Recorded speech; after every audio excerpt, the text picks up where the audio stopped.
It's Go their ahead. first. It's their first loss. So you know when they hit the 3, that's when they're out of here. Yeah, for sure. Next up, we have Shingo versus Jay White in a match that I was really excited for.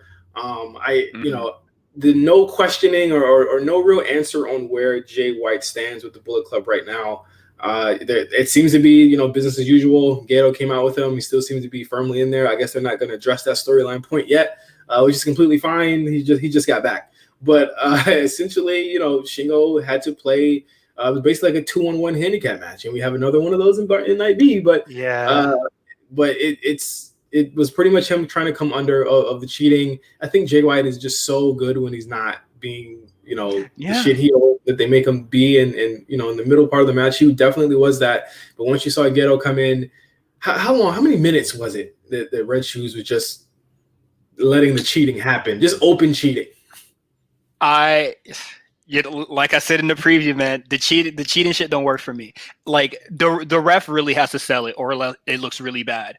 Because you know that part in the match where Shingo goes to hit the ropes and Gato is like holding his foot, and I'm just like, where's Red Shoes? Is this like a vision like obscured or anything? And it's just like, no, he's just standing in the corner. Just letting it happen. And he doesn't even check to see why Shingo just suddenly stopped and looked behind him like something was wrong, And I was just like, do something, man. He's definitely the worst referee in the world. I don't get it. Mm-hmm. But we saw essentially Jay White winning, which again funneled into my theory, into my narrative about Jay White being pretty much one of the people that to watch out for in the G1 in the A block. Yeah, him and Ospreay, those two are going to play spoiler for somebody. Oh, for sure. Well, I mean, I honestly think spoiler right now would probably be someone like a Yujiro or a Taichi. I do think they will give Shingo a hell of a chance. He'll probably be hanging on 2 losses until maybe like night 13 or 14, and then completely lose. But I do think he'll pick up some big wins. But I think, and this goes into the main event. I think Okada's going to be picking up some jobs this year. I really do. And I really hope that's the case. And we spoke about it like via text, but like I'm really hoping that when Shingo has his match against Okada, he hangs in there. He stands his own and like really shows that he's an amazing wrestler, and they should probably like really give him something. But you know how New Japan goes, and it's not just Okada just like really just beating his ass. Yeah. I just hope that again we don't get the same type of match we had in the main event of night 1 for Block A, Ibushi versus Okada. It is way too early to be giving us the slow plotting Okada match. Mind you, a lot of people probably have not seen Okada in action in a while. I picked up a couple of his matches over the past few months. Again, they were really fun stuff that he was doing during that weird like New Japan anything goes matches rules. I thought he was having a blast during that, but he went kind of back to this style here. I don't think it did anyone any favors. I think Ibushi, again, you don't. And I think they had a fundamentally different match on Wrestle Kingdom than it did here, right? Like it moved a little bit more at a bigger clip, a little bit more desperation, and maybe it's because it's night 1, but it definitely moved a little too slow for my taste. I thought you would have said it would have been a lot faster because like it's much shorter, honestly. Like they got to the finish relatively fast, which is like the biggest plus for me, because these guys can go. But Ibushi didn't get too crazy, which is just like that's great, because I don't really like him when he goes like insane and do all the crazy spots. But he picks up a big win here, and I'm just curious where Ibushi is gonna really fit into this Wrestle Kingdom. I mean, Wrestle Kingdom and the G1 stuff, honestly. Yeah, it's a really solid match. I'm not saying Okada is going to be like the worst wrestler there. I mean, you're in a block with the Yujiro, but I think again, I want to see different styles, and I think like we're going to touch on this in night B, or I'm sorry, night 2 for block, or night for block B, but B block night 2, B block night 2, but it really is like really not frustrating, but it's like, oh man, I just really wish we got a different style of match of him trying to keep up with Ibushi instead of grounding him, and then Ibushi getting like a flash win out of nowhere, which is basically what happened here. But a really strong way to end night 1. I thought that the match to look out for in night one was probably Ishii Suzuki. I don't know if you felt the same. I would agree, and also just Shingo and Jay White. Like, it's not too much of the heavy cheating that I'm just like I hated it, but it's a really good match. Like, I truly just enjoy watching Shingo wrestle. Yeah, for sure. Night one. I give it. I think give it a thumbs up. I'd say check out those two matches. Let the rest kind of go to the wayside as a bunch of squash matches and really quick TV matches. Anyway, which is really weird to see from New Japan. It really is. Let's go to Block B, night two. I'm a little bit, even though I might have scored it a little bit better. I thought that night B was just complete, or night two, Block B. I keep doing this. Was completely like. Not as strong of a card as we thought. We started off with Juice Robinson versus Yoshihashi. I think Juice Robinson is climbing up my ranks of literally the worst attires in wrestling history. It's almost distracting how bad his attires are. You remember Juice Robinson used to have dreads? Like, he looks like a completely different person. Yeah. And it wasn't even like Bray Wyatt dreads. It was just like really good, healthy joints. So I'm just like, who are you right now with this slick back Blues Brothers kind of look? I think it's the capris, and I hate like Isaiah Swerve Scott. His capris are awful too. Like, I hate that look, bro. Like, the capri look is completely whack. It's swaggerless. He's got sparkling glitter pants. I'm not with it, bro. I was like, yo, get out of here. But with this match, it was like really long, right? It went for a long time, especially when they were kicking out of each other's finishers. I was just like, this is the pre-show, fellas. Let's speed this on up. It's night one. Not even Okada and Ibushi. Even though, I mean, obviously they went long in this match, but they didn't even go as long as they usually go in these types of matches. And I thought it was like pretty eye opening that this is how we started off. I did think it was a strong match, but I think it was a strong match because of out of the virtue that they worked so damn hard. They're working very hard this match to get it over, and I thought Yoshihashi did his thing here. Yeah, honestly, Yoshihashi is not the bad part of this match. I'm just from my standpoint, honestly. Juice Robinson really trying to get the crowd to like get involved, and it was like kind of noticeable, like they were just like losing their attention. But this match just goes on for way too long for me, man. Like, almost got the bed emoji. If I wasn't at work, it would have got the sleep emoji, man. For sure. It's definitely way too long. Juice Robinson picks up the win, gets his first 2 points on the board. Next up, we have Yano versus Sanada. You know what you're going to get with these matches. I'm pretty sure that I'm not going to rate a lot of these Yano matches. Let's just be clear. They are completely joke matches. I know, Cyrus, you're not a big fan. I see both sides. There is a place for matches like these. It would almost be like R-Truth being in these tournaments, and having matches. But we had Yano pretty much. I think the big story here is what he's going to do what the opponent's going to do to stop his cheating, and that's like the story of these matches. I don't like the R-Truth comparison because R-Truth can actually wrestle. Oh wow, okay, you're right. And when he puts the serious stuff away, he can really wrestle. And we saw that with the tag match that he had with Drew McIntyre, where he was just like, all right, no funny shit. Like, Yano can't do that. I'm sorry.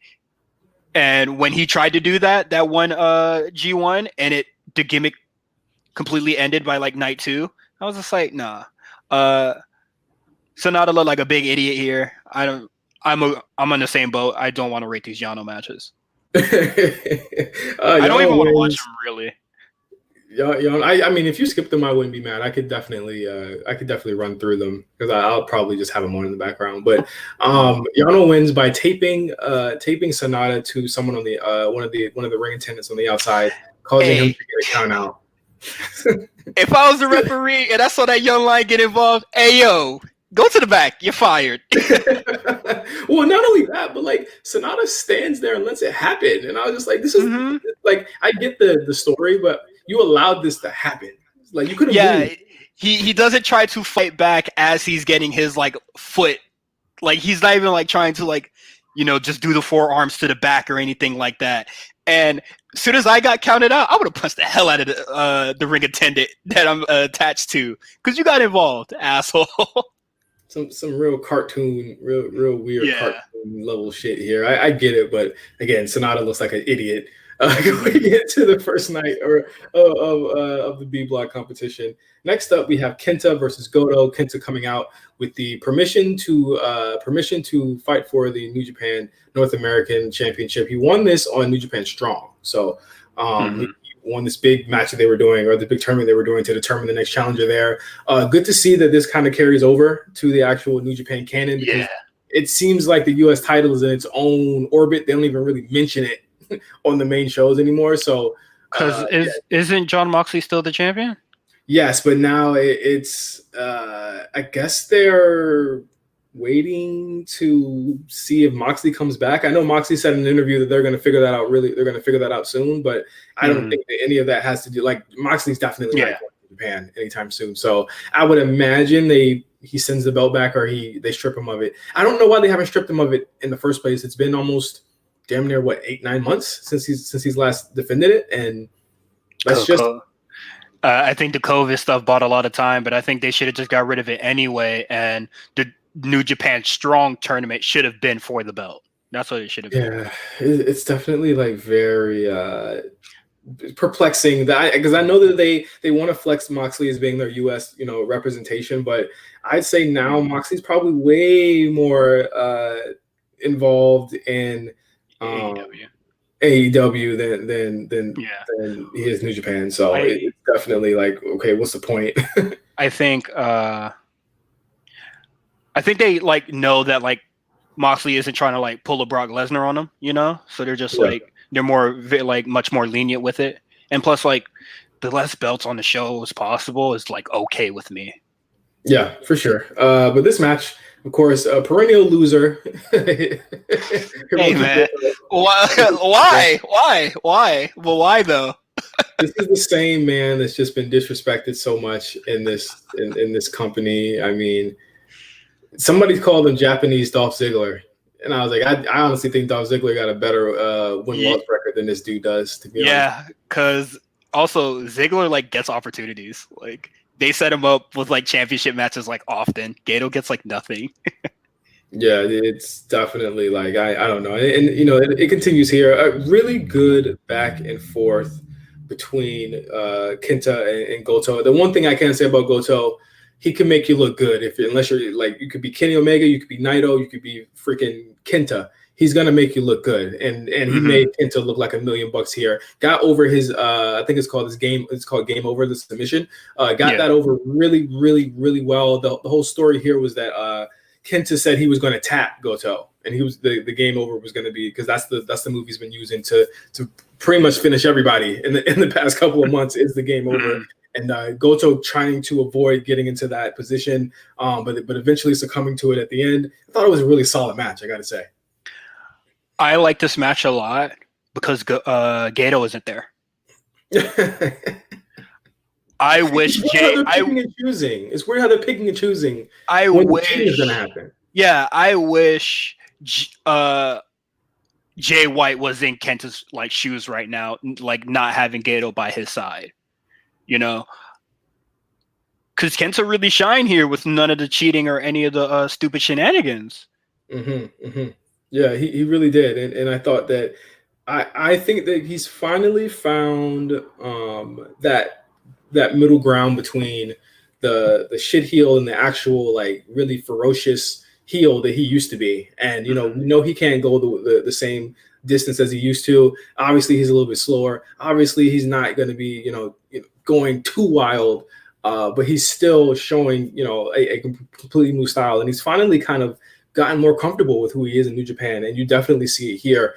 He's not going to be the Kenta of old, and I can't judge him on that anymore. I'm fine with that, but I definitely think with him using this, basically it's the label lock, but him using that move, it's definitely getting over, and I'm wondering who else is going to tap out with this move, in the coming weeks. But he picks up his first 2 points. Then we get to Evil versus Zack Sabre Jr. There is 2 minutes of uninterrupted cheating. There's basically a handicap match going on. Dog, it's wild. Did she like? This man is spamming the run-in payback, bruh. Like 3 versions, or just like he holds Zack Sabre Jr.'s leg, and as no, he like kicks Zack Sabre Jr. in the leg on the outside. Gato was doing 35 stomps. Evil is in the ring taking the ring post off. Like, just cheating galore. And I absolutely hate it. And I think it's so hilarious that was the finish. Yeah, it's super weird. That is a mid-match pin that Zack Sabre Jr. does. And Evil lost to that. That is pure comedy to me. Mid-match, and I thought that, again, like, let me just be clear here. I never thought Evil had it. Evil for sure does not have it here. I'm sorry, bro. I'm not an Evil fan. I think he's even more slow and plodding than, the 40-year-old Kenta, who's been basically brittle for the past 15 years. Like he doesn't do it for me. So like they have to do the cheating stuff to cover it up. Like and the thing is, I'm really worried about him affecting other people in this block with this type of with how he works. And he's not good enough like Jay White, so like the cheating isn't like that bad. So he cheats twice as much, and it's twice as bad. Way worse, bro. Way worse. I definitely see like a lot of like possible good matches, or like matches that are going really well just gets ruined as soon as Gato gets involved, and we see like a lot of stupid shenanigans and stuff. So Evil matches, if he's gonna keep losing, he's gonna get the skip button. Well, they got to keep him strong. I thought it was interesting that they had Zack beat him here. He's the former double champion. Zack Sabre beats him. So that again, like if he does win the G1, you definitely there's a case there for him to be able to get the first title shot and go on to face Evil that way if he does win the titles back. So some really good kind of long-term booking there if you're going to remember that he beat him on fucking night 2 of the G1 way back in September. you definitely can do that there. But let's get to the main event of the night. I thought I was watching Wrestle Kingdom. Whoa, buddy. Naito versus Tanahashi. I thought that the previous night's main event was going to be the one. This ended up being the one. I think you can't go wrong with either of them, right? But Naito and Tanahashi turning back the hands of time about 4 or 5 years. And again, I think I said this in the preview, Tana is one of the only people that can make you put your working boots on and bring out a different style and force you to work a different style than you usually work. And he can bring the best out of you. He proved it here. He is, again, if there was any question as to why this guy won the G1 and won the title 2 years ago, this is why. This is because he's able to pull out matches like this. Like he is the one that can make everyone look good. And I think he's going to have a stellar showing in the G1. But Naito coming into here as the double champion, again, let Tanahashi run the tweener heel face mode here. Definitely worked as far as getting Naito some shine and some sympathy. And it's well said. And this is such a really good match, man. Like, I've been really disappointed by Naito for a lot of 2020. And they just run back the hands of time. Naito called Rey Mysterio and said, "I need the knee plug." My man's back, man. I know I was really worried about Naito, but I think he's back. I'm thinking he's back too. I think that Naito definitely has a huge amount of things to prove in this G1. He hasn't, to me, he's been stuck in really bad, shitty feuds. I mean, before COVID, it was Kenta, which I was like, that's not the guy to solidify his run here. And then you have a really, really crappy feud, in my opinion, with Evil, which produced 2 of some of the most underwhelming main events in New Japan history, in my opinion. And, here he's back and he has to get back on top. I thought that, of course, it wouldn't be a Naito match if the knee wasn't being worked. So Tanahashi worked. It wouldn't be a Tanahashi match if the knee wasn't worked. It's not a Naito match if the knee's not getting worked. So Zack Sabre Jr. is going to have a field day with both these dudes. And again, like Tanahashi, the high flight flows outside the ring.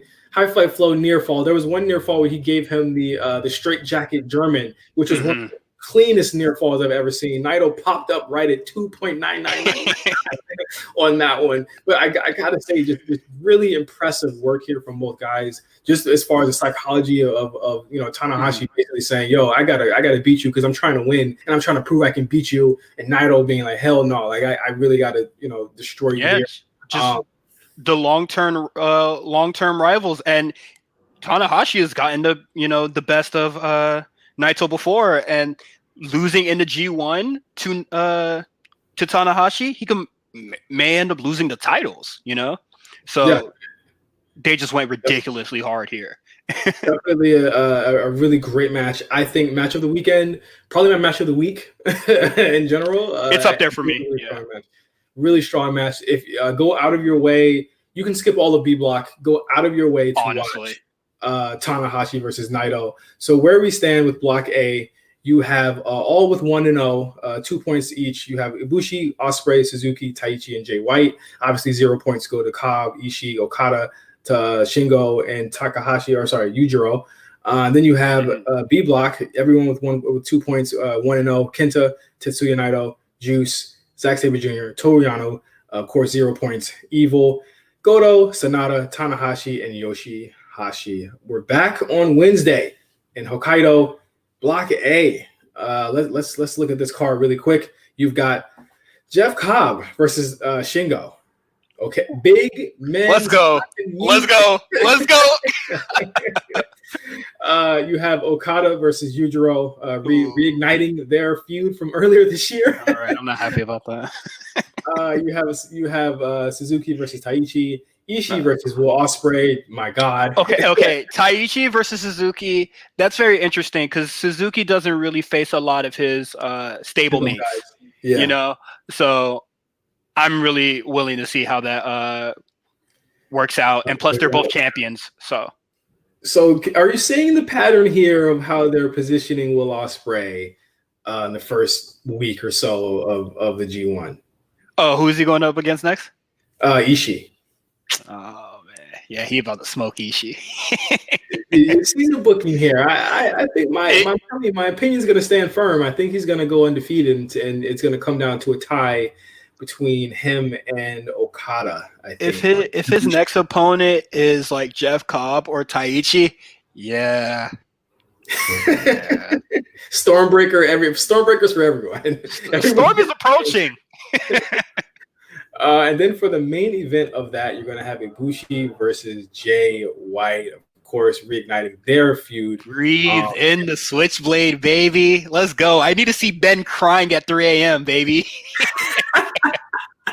Definitely going to be a very, very strong card here. Again, Block A's got the potential to blow Block B out the water once again. And they have it here on, again, 2 really strong matches that I'm looking forward to. Obviously, Ishii and Ospreay and Jay White and Ibushi. On the B block side, night 4, this card's pretty strong as well. I'm not going to lie. You've got Goto versus Sanada, Tanahashi versus Toru Yano. You've got Juice Robinson versus Kenta, Yoshihashi versus Evil. Actually, I think I lied. And the main event is Naito versus Zack Sabre Jr. Ooh. Ooh. Yeah. It seems like the B block matches are just going to be watch whatever Toriano and just watch whatever Tanahashi, Zack Sabre Jr. and Naito are doing. That's really how it's going to go. And if you like Goto, like I do, because you're weird, just watch his shit. Yeah. I have to say probably the match I'm looking forward to the most. Maybe, oh man, these are some pretty matchups. I would say the main event. I'll probably check out the main event. Hey, when Zack Sabre Jr. got Naito doing that whole goddamn split, boy, I'm about to be worried as hell. I do know one thing. It looks like the story here is Zack Sabre Jr. beating both double champions. I think I absolutely think he should be Naito here as well. Oh man, let it happen. Let it happen. That'd be dope. I mean, Naito going 1-1. I mean, we know he's not coming out of the B block, so I mean, he's going to be doing a bunch of jobs to people that he's probably going to be facing on the way to Wrestle Kingdom. So have him lose here. I'm fine with that. Man, Zack Sabre Jr. might head to the finals, man. You ever Come you on, ever thought that? come on.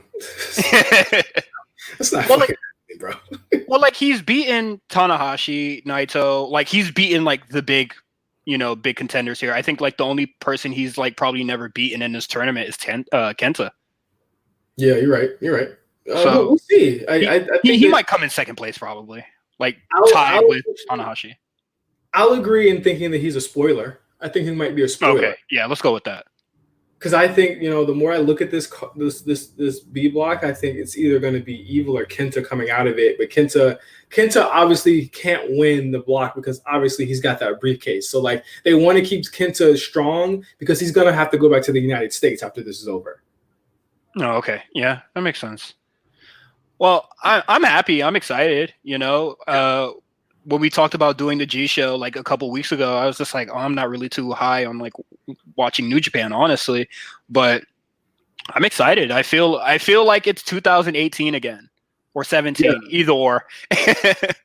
Yeah, and I know we talked about the lack of Gaijin. I know no Lance Archer is really killing it for me. I think it's a really big loss that Lance Archer isn't going to be there. But we'll get through it somehow, and I think that. But I mean, listen, no Fale, come on, no Fale, no Tamatonga, no Makabe, no the other the bald guy, weird stuff like that. I'm happy. The guy who the guy who beats up on his wife. Yeah. Oh, know that. None of him. Either. Glad he's not there. And no meaningless tag matches. These are like breezy watches. Yeah, it's especially a breath of fresh air. We've been waiting to get New Japan content, and this is definitely the way. Thank you guys again for listening to the G Show. We will be back to you this Friday, the 25th, to review nights 3 and 4. Then we have a long block of I think about 4 cards in a row, and we'll be back to review those at length on I believe October 1st. So keep it locked here to the A Show Network. Catch up on shows such as the A Show, the War Report, and of course Spot Callers. Me and Cyrus, after this, we have to go right in and watch an Impact show to talk to you guys about that. Whoa. Relax. We're not going to tell you which one. But it's definitely coming. Very, very soon. So definitely subscribe to us. Please leave us a comment. Please leave us some ratings and let us know how you're feeling. Let us know how you feel about the shows. So for Cyrus, I'm Justin. Thank you guys for listening to the G Show, and we'll see you on Friday.